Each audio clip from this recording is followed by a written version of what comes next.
السلام علیکم تمام ناظرین، امید کرتی ہوں آپ سب ٹھیک ہوں گے۔ گناہ زہر کی مانند ہے، جو کم ہو یا زیادہ نقصان دہ ہے۔ رب سے عشق میں ایک مقام وہ بھی آتا ہے دعا تو دور کی بات، انسان صرف سوچتا ہے اور رب نواز دیتا ہے۔ پھر زندگی نے مجھے صبر سے ملوایا اور صبر کو پا کر میرے دل نے کہا فَبِأَيِّ آلَاءِ رَبِّكُمَا تُكَذِّبَانِ۔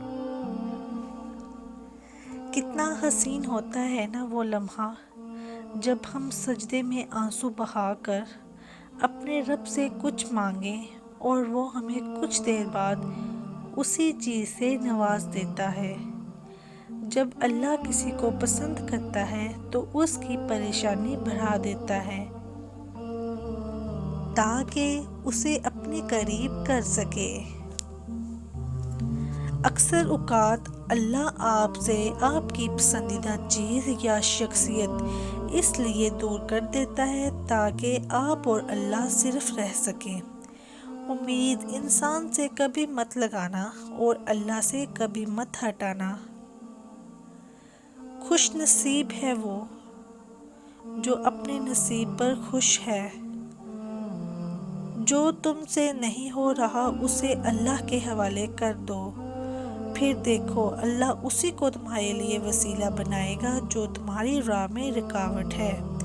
جب وضو کرنا مشکل لگے تو یہ سوچ کر لیا کرو کہ تم اپنے گناہ دھو رہے ہو۔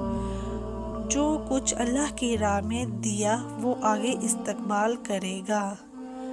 اچھے دنوں کے لیے برے دنوں سے لڑنا پڑتا ہے۔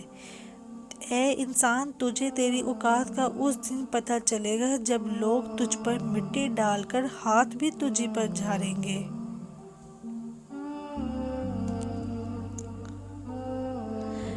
اس کے در پہ سکون ملتا ہے، اس کی عبادت سے نور ملتا ہے۔ جو جھک گیا اللہ کے سجدے میں اسے کچھ نہ کچھ ضرور ملتا ہے۔